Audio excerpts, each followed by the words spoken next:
Oh yeah. C'est bon. Ok. Oh yeah.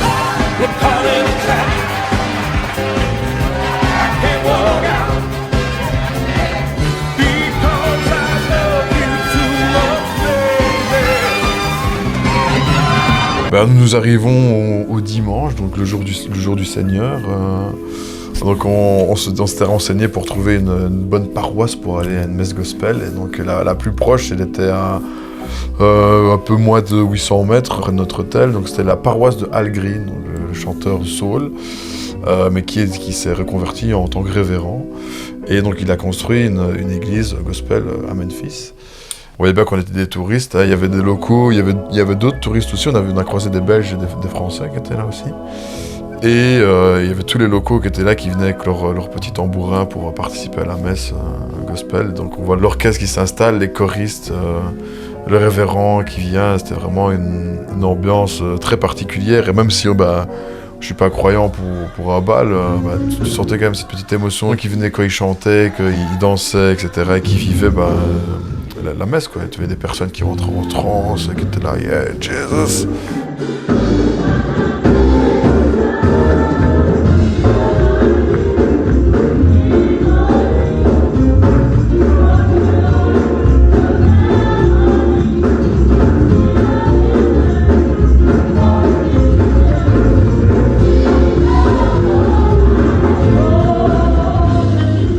Et donc ouais, c'était vraiment génial, j'ai adoré. Ils ont chanté des chants très connus comme on connaît, genre Happy Days ou Amazing Grace, mais d'autres chants qui étaient très rythmés aussi, que j'ai vraiment adoré. Genre, parfois ils te demandaient de te lever, mais des fois je me levais de moi-même et tu commençais à taper dans les mains et à vivre le truc. C'était vraiment trop bien, j'ai trop kiffé.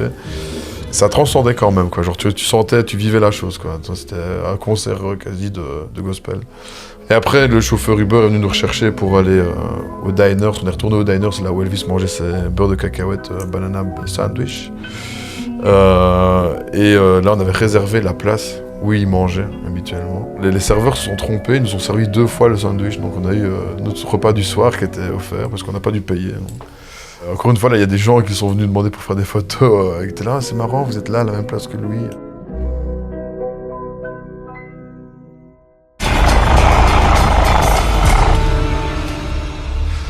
Don't make me use my stuff on you, baby.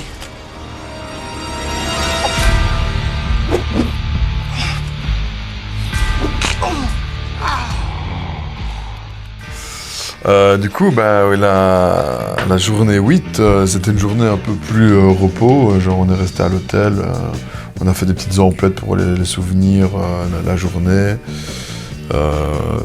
soit pour la famille ou pour les amis, tout ça. Et après, on est retourné à l'hôtel et puis on est allé faire une petite baignade dans la piscine guitare. On a un peu doré la pilule là, sur la terrasse à côté, qui faisait quand même très très chaud, genre on frôlait les 30 degrés quand même. Au soir, on avait un match de basket. On jouait, les Grizzlies de Memphis jouaient contre les Chicago Bulls. On est allé voir le match et donc on arrive devant le gros forum, donc le FedEx Forum. Memphis, c'est le siège social de la boîte FedEx. En arrivant, on voit que ma mère ne peut pas rentrer dans le stade parce qu'elle a un sac non transparent. Il fallait absolument des sacs transparents. Quand tu rentres dans le stade, c'est que des détecteurs de métaux, quoi, comme dans les aéroports.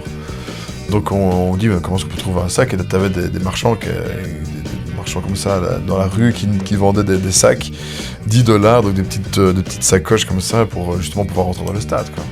Sauf que du coup on arrive et ma mère garde quand même sur d'autres sacs autour d'elle. Elle fait voilà, mais il est vide, il n'y a rien. Ouais, mais on peut pas garder votre sac, vous pouvez pas rentrer avec un sac comme ça. À côté du stade, t'as un grand parking à étage couvert. Je suis rentré dans ce parking-là pour aller cacher le sac et en espérant que personne ne vienne prendre le sac après le match, quoi.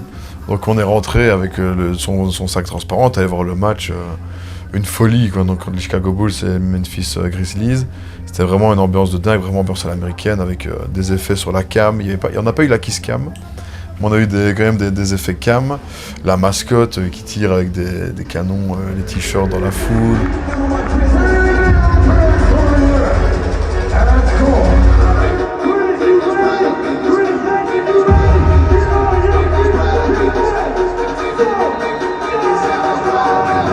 C'était quelque chose de très cliché, mais l'ambiance dingue, hein. Franchement, genre ça ça vole de partout. Hein. Le basket, c'était vraiment... D'ailleurs, le match a fini hyper serré, c'était 123-126. L'équipe locale a perdu, c'était un peu dommage.